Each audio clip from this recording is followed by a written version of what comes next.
Has visto aviones miles de veces. Despegan por la pista, desaparecen a unos 10 kilómetros de altura, cruzan continentes enteros, y todo esto se percibe como algo cotidiano. Pero si lo piensas aunque sea por un segundo, ocurre algo casi increíble. Un bloque de metal que pesa cientos de toneladas acelera sobre una pista de hormigón y sencillamente, se despega del suelo. ¿Qué es lo que, en definitiva, mantiene esta mole en el aire? ¿Por qué las alas se doblan con la turbulencia y sin embargo no se rompen? ¿Por qué el combustible se almacena precisamente dentro de las alas? ¿Por qué en algunos aviones los motores cuelgan bajo las alas y en otros están escondidos en la cola? ¿A qué altura vuelan los aviones de pasajeros y por qué justo a esa? ¿Cómo una máquina que pesa cientos de toneladas logra detenerse tras el aterrizaje? ¿Y por qué un mismo avión puede llevar pasajeros al principio de su vida y, tras muchos años, transportar carga durante décadas antes de terminar sus días en algún desierto? Hoy desglosaremos todo esto, paso a paso. Desde la pregunta más fundamental hasta lo que ocurre con un avión cuando ya ha cumplido su ciclo de vida. Empecemos por lo esencial. ¿Qué es, en principio, lo que permite que esta pesada máquina se mantenga en el aire? A primera vista, esto contradice el sentido común. El metal debería caer, no planear. Pero el avión no cae. Vuela. Y lo hace gracias a 4 fuerzas que actúan simultáneamente: el peso, la sustentación, el empuje y la resistencia del aire. El peso es la gravedad, que tira del aparato hacia el suelo. La resistencia es el aire que se opone al movimiento hacia adelante. El empuje lo generan los motores. Y la sustentación, creada por las alas, mantiene al avión en el aire. Cuando la sustentación equilibra el peso y el empuje compensa la resistencia, el avión vuela recto y estable. Pero, ¿de dónde surge la sustentación?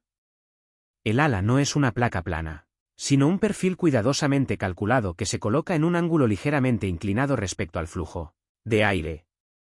Cuando el aparato avanza, el aire fluye por encima y por debajo del ala. Sobre la superficie superior, la presión disminuye, debajo, aumenta. Y esta diferencia genera una fuerza dirigida hacia arriba. Pero esto es solo una parte de la explicación. El ala desvía simultáneamente el flujo de aire hacia abajo, y según la tercera ley de Newton, toda acción genera una reacción igual y opuesta. Si el ala empuja el aire hacia abajo, el aire empuja el ala hacia arriba. Por eso, la sustentación puede explicarse tanto por la diferencia de presiones como por la reacción al flujo desviado. Ambas explicaciones describen el mismo fenómeno. Conviene aclarar un error común: los motores no levantan el avión. Su función es empujar la máquina hacia adelante. Y es este movimiento lo que permite que las alas generen sustentación. Por eso, antes del despegue, el avión acelera por la pista. Cuanto mayor sea la velocidad, más fuerte será la sustentación. En un momento dado, a la velocidad y con el ángulo de ataque adecuados, la sustentación supera el peso del aparato. Y el avión se despega del suelo. Por eso incluso un gigante de casi 600 toneladas puede elevarse en el cielo. No se trata de la masa en sí, sino de cuánta sustentación pueden generar las alas a la velocidad necesaria. A baja velocidad, el ala funciona con menor eficiencia, por lo que durante el despegue y el aterrizaje se despliegan los flaps y los slats. Estos aumentan la superficie y la curvatura del ala, permitiendo generar más sustentación incluso a velocidades reducidas. En crucero, estos elementos se retraen, porque en vuelo lo más importante no es la máxima sustentación, sino la eficiencia en el consumo de combustible. Al final, el vuelo es un constante equilibrio. Las alas generan sustentación, los motores proporcionan empuje, y la aerodinámica reduce la resistencia. Los aviones no vuelan desafiando la física, sino porque los ingenieros han aprendido a aprovechar sus leyes con precisión absoluta. Si la sustentación la genera el ala, es lógico preguntarse dónde deben colocarse los motores con respecto a ella. Si observas los aviones en el aparcamiento del aeropuerto, verás un patrón claro. Los grandes aparatos casi siempre llevan los motores bajo las alas, mientras que los pequeños jets privados los tienen en la cola. Esto no es una cuestión de estética, sino de cálculo ingenieril. Se compensan mutuamente, lo que permite aligerar el ala sin perder resistencia. También influyen las dimensiones. Cuanto mayor sea el diámetro del ventilador del motor, mayor será su eficiencia. Y colocar semejante masa en la cola de un avión grande implicaría un notable aumento de peso en la sección trasera. Bajo el ala simplemente hay más espacio libre. Este diseño también simplifica el suministro de combustible. La mayor parte del queroseno se almacena precisamente en las alas. La distancia hasta los motores es mínima, y el mantenimiento es más fácil, ya que acceder a los motores desde el suelo es más sencillo. Pero este diseño también tiene su lado negativo. El principal problema es la proximidad al suelo. Cuanto más grande es el motor, más bajo queda, lo que aumenta el riesgo de ingestión de objetos extraños, escombros, hielo, grava o partículas. Además, surge el efecto de empuje asimétrico. Si falla un motor, el avión experimenta un fuerte tirón lateral. Hay otro efecto menos obvio: el aumento de empuje puede levantar ligeramente el morro de la aeronave, algo que los pilotos deben tener en cuenta. La disposición opuesta, motores en la cola, tiene sus propias ventajas. Aerodinámica más limpia, al no haber motores bajo el ala, menor riesgo de ingestión de objetos gracias a la altura, y mayor confort, ya que el ruido se dirige hacia atrás, haciendo que la parte delantera del fuselaje sea notablemente más silenciosa. También hay una razón práctica: muchos jets privados incorporan una escalera integrada, y para mantener el fuselaje más cerca del suelo, los motores se desplazan a la cola, ya que bajo el ala no queda espacio. Sin embargo, el combustible sigue almacenándose en las alas, por lo que hay que bombearlo hasta la cola, lo que complica el sistema. Además, el centro de gravedad desplazado hacia atrás exige una compensación cuidadosa. Estos aviones suelen utilizar un empenaje en T, y en ángulos de ataque elevados. El flujo del ala puede cubrir el estabilizador, un fenómeno conocido como pérdida profunda, que requiere soluciones constructivas especiales. No hay que olvidar el diseño de 3 motores. Surgió en una época en la que los motores no eran tan fiables, y las aerolíneas necesitaban un margen de seguridad en rutas de largo recorrido. Con el tiempo, la fiabilidad de los motores aumentó notablemente. Aparecieron normativas que permiten a los aviones bimotores realizar vuelos de larga distancia. Y el esquema de 3 motores gradualmente desapareció. 2 motores resultaron ser más simples, más ligeros y más económicos. Si los motores generan empuje, es lógico preguntarse: ¿qué los alimenta exactamente? ¿Por qué los aviones vuelan con queroseno de aviación especial y no con gasolina, que funciona perfectamente en los coches? A primera vista, la pregunta parece extraña, pero en realidad es al revés. Los motores modernos funcionan con queroseno, y esto es el resultado de exigentes requisitos de ingeniería. Un avión opera en condiciones distintas a las de un automóvil. A una altitud de unos 10 a 11 kilómetros, la presión es extremadamente baja, la temperatura es extremadamente fría y los motores trabajan de forma continua durante muchas horas. El combustible debe ser excepcionalmente estable. No debe evaporarse con facilidad y debe mantener sus propiedades durante todo el vuelo. La gasolina es muy volátil, y a gran altitud, donde la presión es mucho menor, se evapora aún más rápido. Esto puede provocar la formación de burbujas de vapor en el sistema, lo que hace que el suministro de combustible sea inestable. Para un motor de avión, esto es crítico. El flujo de combustible debe ser absolutamente continuo. También hay un tema de seguridad. La gasolina se enciende fácilmente y a bordo se habla de decenas de toneladas de combustible. El queroseno de aviación es menos volátil y requiere una temperatura mucho más alta para inflamarse, lo que lo hace considerablemente más seguro. Además, está el tema de la temperatura. Fuera del avión puede haber 50 grados bajo cero, y el queroseno está especialmente diseñado para mantener su fluidez en ese frío. Pero pocos piensan que el combustible cumple otra función: enfriar el motor. En su interior, la temperatura puede superar los 1000 grados, y el queroseno circula por los nodos calientes, donde absorbe el exceso de calor antes de llegar a la cámara de combustión. Es decir, el combustible primero enfría el sistema y luego se quema, generando empuje. También está el factor de escala. Un avión de pasajeros puede transportar cientos de miles de litros de combustible y consumir decenas de toneladas en un vuelo de largo recorrido. Con volúmenes tan grandes, incluso pequeñas diferencias en la estabilidad se vuelven críticas. Pero el asunto no se limita al tipo de combustible utilizado.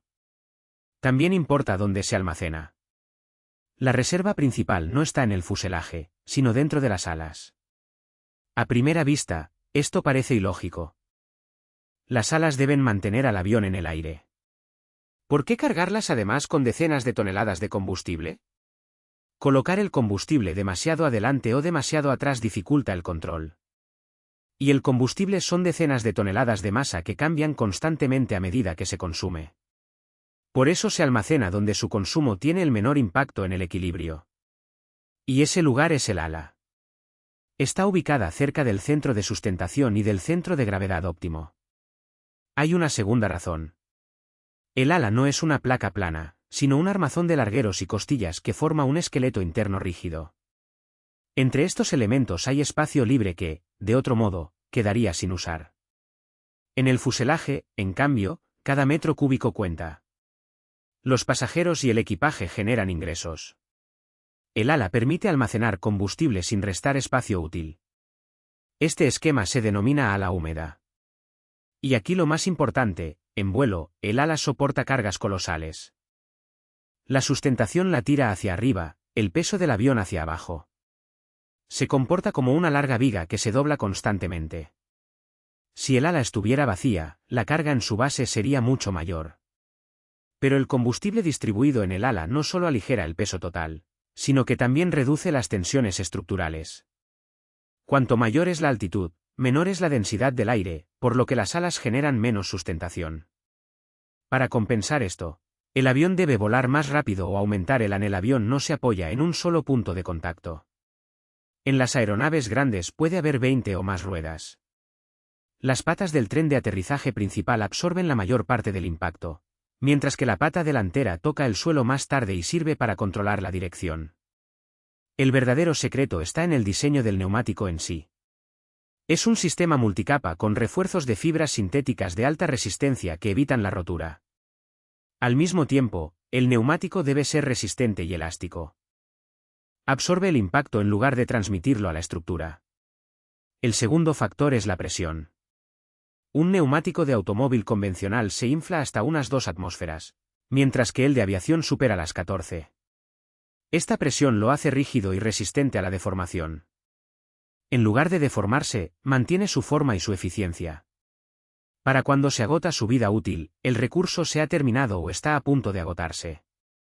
Aquí surge una paradoja: si la estructura puede soportar tales cargas, ¿por qué los aviones de pasajeros se retiran mucho antes que los de carga? ¿Qué determina realmente la vida útil? ¿La resistencia de la estructura o el tipo de uso?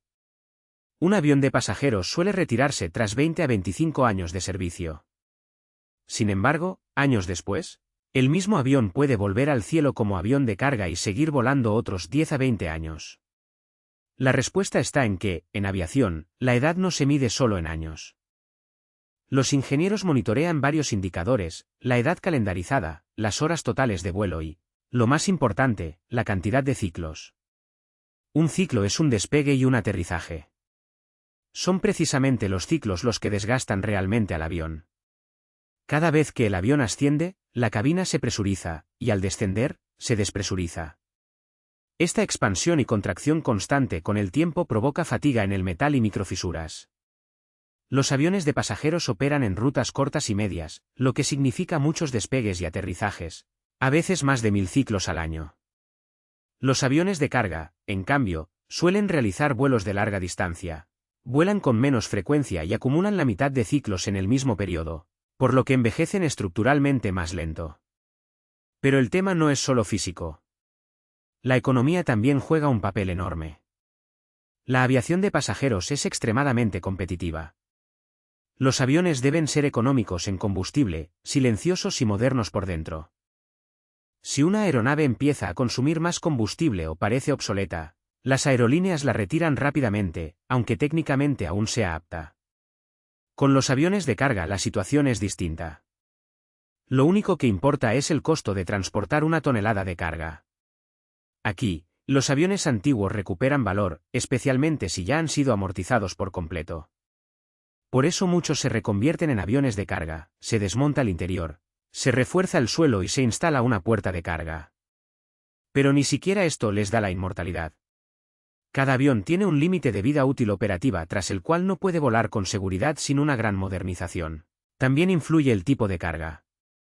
Los aviones de pasajeros operan en condiciones de alta intensidad, con frecuentes ciclos de cambios de presión.